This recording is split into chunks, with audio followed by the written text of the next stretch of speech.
नमस्कार राठोड सर। नमस्कार नमस्कार चौहान सर। अंधविश्वास का सच या चॅनलसाठी आज मी प्राध्यापक मनीराम राठोड सर अर्थात मनीष राठोड सर यांना भेटायला आलो। तुम्हाला माहिती आहे मित्रांनो की मी नवीन नवीन प्राध्यापकांना भेटतो, त्यांच्याकडून माहिती काढून घेतो। माझ्या चॅनलचं नाव ज्याप्रमाणे अंधविश्वास का सच आहे, म्हणजेच समाजामधील अंधश्रद्धा दूर करणे आणि विद्वान लोकांपासून माहिती गोळा करणे, समाजाला त्याचा उपयोग करून देणे हा उद्देश आहे। आज सरांना मी काही प्रश्न विचारणार आहे। ते आता सेवानिवृत्त झालेले आहे काही वर्षापूर्वीच, कधी झाले ते सांगतील आणि त्यांच्या जीवनामध्ये कोणकोणते अनुभव आले, त्यांच्या अनुभवाचा फायदा आपल्याला झाला पाहिजे। तर सर, सर्वप्रथम आपण मला सांगा की आपले शिक्षण कुठे झाले आणि नोकरी आपण कुठे केली? माझं नाव प्राध्यापक मनीराम राठोड। माझं मूळ गाव उडदी असून हे पुसद तालुक्यात आहे। अच्छा. माझं शिक्षण हे जिल्हा परिषदमध्ये पहिलीपासून तर पूर्णपणे गव्हर्नमेंटमध्ये जिल्हा परिषदच्या माध्यमातूनच झालेलं आहे। हो का? हां, आणि त्यानंतर कोसटवार ते दौलत खान हे पुसद येथील अतिशय म्हणजे उच्च श्रेणीतलं असं असलेलं विद्यालय, यामध्ये शिक्षण झालं आहे। त्यानंतर 11वी 12वी तर फायनलपर्यंत मला फुलसिंग नाईक महाविद्यालय पुसद येथे माझे जे BA शिक्षण झालं आहे आणि MA हिस्ट्रीमध्ये VME कॉलेज अमरावती येथे शिक्षण घेतले आहे आणि नंतर BEd केलेलं आहे। MA हिस्ट्री आणि MA सोशिओलॉजीमध्ये माझे शिक्षण पूर्ण झालेले आहे। नोकरी हे माझी 1188 ते सुद्धा जिल्हा परिषद अमरावती येथे मी जे आहे कामावर रुजू झालो होतो। एकूण 31 वर्षे मला सेवा मिळाली आहे। माझं सेवानिवृत्त हे 2017ला आनंदाने आणि मुलांना शिक्षण देताना मी कधीही खुर्चीवर बसून शिक्षण दिलं नाही। माझा एकच उद्देश आहे की आपली जिल्हा परिषद शाळा ही वाचली पाहिजेत, खाजगी शिक्षण न घेता मुलांनी या खेड्यातील लोकांनी जास्तीत जास्त जिल्हा परिषद शाळेमध्ये पहिलीपासून तर शेवटपर्यंत शिक्षण घ्यावं ही माझी सर्वांना विनंती आहे। आणि शक्यतो जिल्हा परिषद शाळा या नगर परिषद शाळा, महानगरपालिकेच्या शाळा हे वाचवायचं असेल तर आपल्याला या गव्हर्नमेंटच्या या जे काही शासकीय विद्यालय आहे यामध्ये शिक्षण घ्यावं असं मी समाजाला, नवीन आईवडिलांना विनंती करतो। अच्छा अच्छा अच्छा, फार सुंदर तुमचं सजेशन आहे, संदेश आहे सर, की शक्यतोवर प्रत्येक पालकांनी आपल्या मुलांना, विद्यार्थ्यांना सरकारी शाळेमध्ये, जिल्हा परिषदेमध्ये, नगर परिषदेमध्ये टाकायला पाहिजे। कारण की सरांचा उद्देश माझ्या लक्षात आला की आजच्या या काळामध्ये अनेक खाजगी शाळा बनलेल्या आहे। खाजगी शाळेमध्ये शिक्षण किती भेटते त्यांनाच माहिती, कारण की जिकडं तिकडं पैसाच पैसा, फी पाहिजे असते आणि सुखसोयी तेवढ्या नसतात आणि सरकारी शाळा बंद होत चाललेल्या आहे, याचं दुःख सरांना वाटत आहे। म्हणून मला पण असं वाटते की जोपर्यंत आपल्या गावातील शाळेत आपल्या विद्यार्थ्यांना आम्ही शिकवणार नाही, गावातील जे लोकप्रतिनिधी असतात, सरपंच असतात, अध्यक्ष असतात, सदस्य असतात, सगळ्यांनी आधी आपल्या मुलाबाळांना जिल्हा परिषदच्या शाळेत टाकलं पाहिजे। आपण लोकांचं पाहून खाजगी शाळेमध्ये टाकतो, खाजगी शाळेवाले बहुसंख्य लूटमार करतात, खेळायला ग्राउंड नसते, इतर सोयी नसतात आणि ही एक शोकांतिका आहे। ही शोकांतिका सरांच्या बोलण्यामधून माझ्या लक्षात आले मित्रांनो, कारण की शिक्षणाचा खेळ खंडोबा झाला आहे। पण एक गोष्ट लक्षात ठेवायला पाहिजे आपण की जेवढे काही विद्वान मंडळी पुढे गेलेले आहेत ते सरकारी शाळेतच शिकले। सर हे जिल्हा परिषदेच्या शाळेत शिकले, मी सुद्धा जिल्हा परिषदेच्या शाळेत शिकलो। सांगवी रेल्वे माझं गाव आहे, सोमठाण्याच्या बाजूला, तिथेच शिकलो 4थीपर्यंत। आम्ही काही मोठे विद्वान नाहीत, पण तरीसुद्धा आम्ही शिक्षक बनलो। आता आपल्याला शिक्षणाला जर वाचवायचं असेल तर सरकारी शाळेशिवाय पर्याय नाही, असं सरांचं म्हणणं आहे आणि माझं सुद्धा म्हणणं आहे। तर सरांना पुढचा प्रश्न मी हे विचारतो की सर, मी जे काम करतो ते अंधश्रद्धा निर्मूलनाचं काम Yes, करत yes, असतो. yes. माझं असं म्हणणं आहे सर की या जगात भूत भानामती तंत्र मंत्र जादूटोना याचं काही अस्तित्व नाही आहे. माझ्या घरामध्ये अंधश्रद्धा होत्या. मुंगसाजी महाराजाच्या नावानं बकरा कापायचे माझ्या घरीसुद्धा. ती पद्धत मी बंद केली. का बंद केली की वैज्ञानिक दृष्टिकोन आला माझ्या डोक्यामध्ये. कारण की पशूंचा जीव दिल्यानं कोणताच देव प्रसन्न होत नाही असं मला म्हणायचं आहे. आणि तो प्रसंग मी माझ्या डोळ्यासमोर आणल्यानंतर मला असं वाटतं की निष्कारणच आमच्या घरातील आईबाबांनी एवढे वर्ष बकरे कापले आणि मला समजल्यानंतर ती पद्धत बंद झाली. ती माझ्या जीवनातील अविस्मरणीय घटना होती. तर तुमच्याही जीवनामध्ये कोणत्या ना कोणत्या अविस्मरणीय घटना घडल्याच असतील. तर आपण एखादी घटना सांगाल का? Yes sir. सांगा मग. सर, अंधश्रद्धा हे जे आज जास्तीत जास्त खेड्यामध्ये, मी कोणत्याही समाजाला दोष देणार नाही, हो पण जसं मी मेळघाट आदिवासी एरियामध्ये सर्व्हिस केलेली आहे, हो का? त्यामध्ये आदिवासी समाज आणि बंजारा समाज यांची जर तुलना केली ती सारखी आहे. बरं. आणि हे अंधश्रद्धा जे लोक करतात, उदाहरणार्थ बोकड्या कापणे वगैरे, हां, बळी देणे, तर हे जे आपले आई वडिलांनी आजोबांनी केलेलं आहे, पण आपण शिक्षण घेऊन लोकांना आपण शिक्षण देतो. स्वतः जर आपण देवीची पूजा करायला लागलो तर आपल्यापासून पुढील पिढी काय घेणार? म्हणून माझं एकच म्हणणं आहे हां की या जो अंधविश्वास आहे, हां ह्या अंधविश्वास मला मान्य नाही आहे, मी मान्य करू नये. आणि लोकांना, या समाजाला, या सर्वांना एक म्हणणं आहे माझं की आपलं स्वतःवर विश्वास पाहिजे. बरं. आपल्याला जर कोणी एक दोन वेळा पागल जरी म्हटलं तरी चालेल, पण अंधविश्वासपासून दूर राहावं ही माझी अपेक्षा आहे. अच्छा अच्छा. म्हणजे सरांना असंच म्हणायचं आहे मित्रांनो की देवीची पूजा म्हणजेच देवाधर्माची पूजा पाठ करा, सगळं करा. संत कबीरांनी म्हटलेलं आहे, भजन करो, पूजन करो, कीर्तन करो भरपूर, जब तक मन में शांति नहीं है मुक्ति बहुत ही दूर. देवी देवता कोणाचा जीव मागत नाही असंच सरांना सांगायचं आहे की म्हणजे बकरा कापून बळी देऊन देवीला प्रसन्न करता येत नाही. सर, माझे एक अनुभव आहे. हां, सांगा. की आपण घरी गेल्यानंतर आजूबाजू पाहतो, आपण एखादी बकरी घेतात, त्या बकरीचं पिल्लू जेव्हा ते लोक जन्माला येते त्यांचं पालनपोषण करतात, हां. लाड प्यार लहान मुलांपेक्षाही अंगावर त्यांना खेळवतात. हो हो. आणि ते वयात आल्यानंतर त्याच पिल्लांना, त्या बोकड्यांना तेच लोक आपल्याच हातानं, तर त्या लहान जे पिल्लूला हां.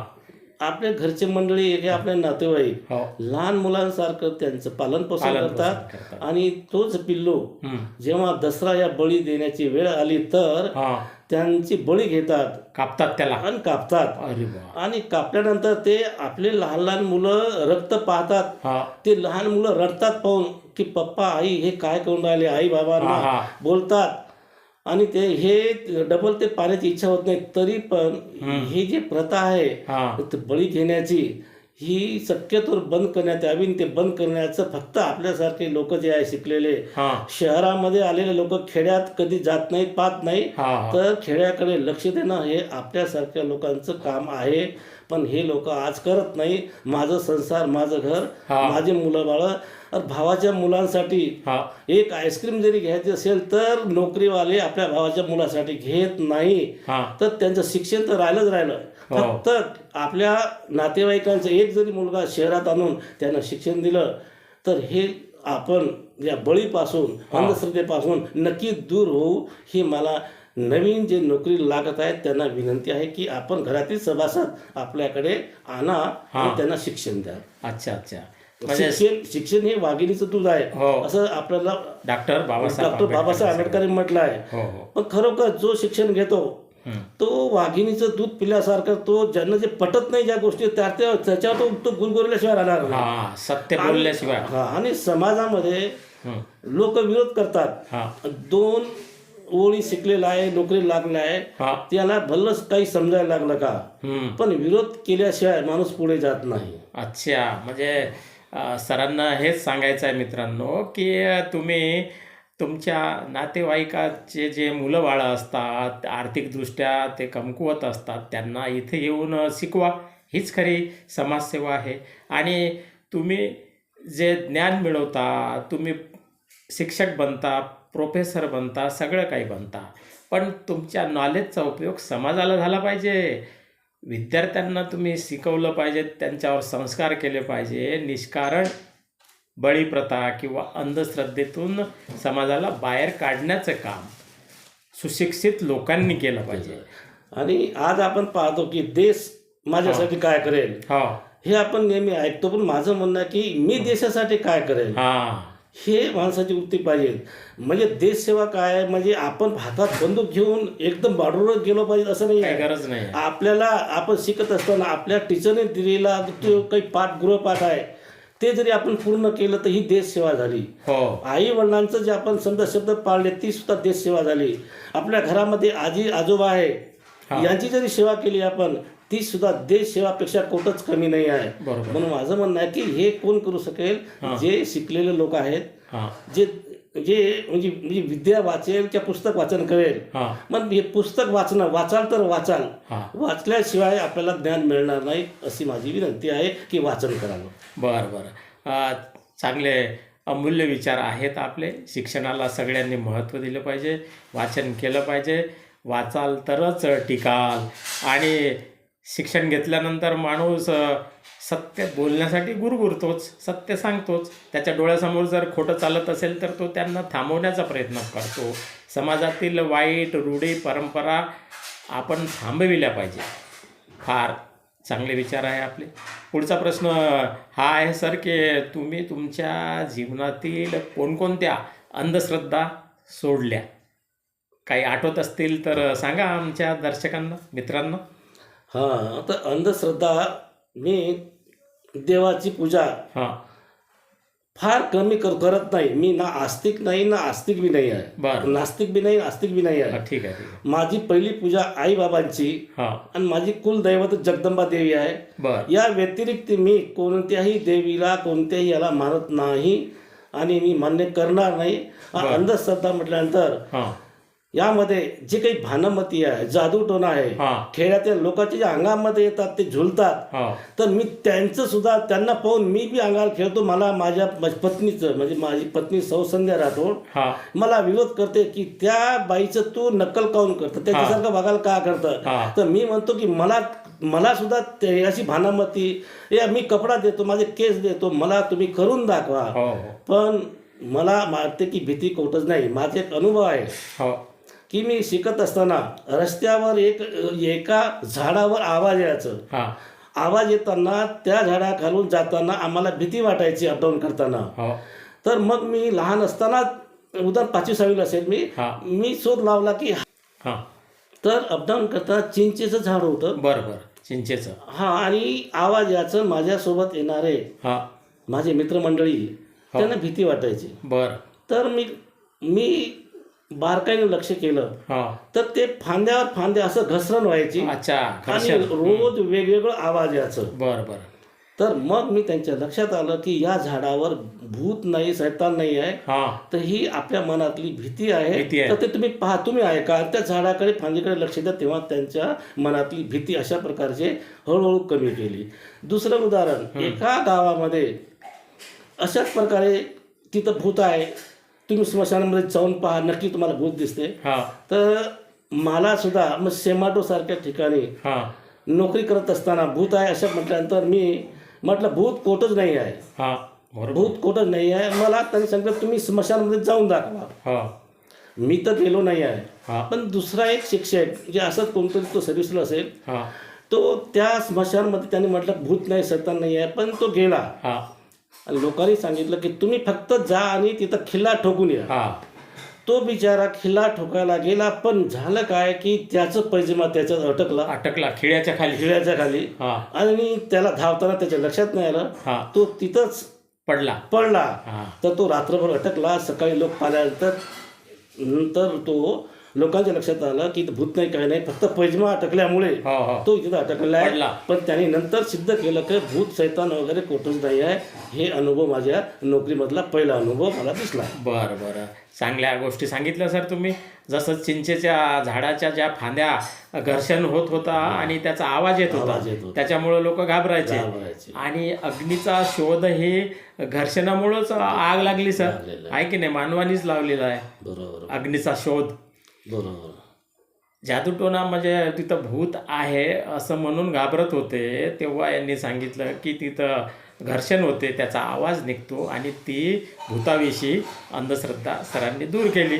आणि स्मशानभूमीमध्ये गेल्यानंतर आपल्याला भूत आत्मा आपल्या मागं लागतील वगैरे अनेक लोकांना भीती आहे. सर आजच मी दर रविवारी तर मी या मोक्षधाम वैकुंठ स्मशानभूमी आहे की नाही, हा. तिथं जात असतो. आजही जाऊन आलो. बरोबर. 6:30 ते 7:30 तिथं सगळ्यात जास्त शांतता असते. आम्ही तिथं स्वच्छता करतो, झाडतो, झाडांना पाणी घालतो. आम्हाला फार चांगलं वाटते. चांगलं. तिथं प्रेत जळालेले असते, त्यांची राख असते, ते पण आम्ही झाडतो, मस्त बाजूला करतो, कचरा झाडतो. तीच तर एक चांगली सेवा वाटते. तिथं कुठलं भूत आहे? त्या स्मशानभूमीमध्ये चौकीदाराचं घर आहे. 20 वर्षापासून ते शिंदे महाराज त्या वैकुंठ स्मशानभूमी कारंजा लाड येथे राहतात. त्यांना आजपर्यंत भूत दिसला नाही. भूत नाहीच, तर दिसणार कुठून? मग भूत कोण आहे?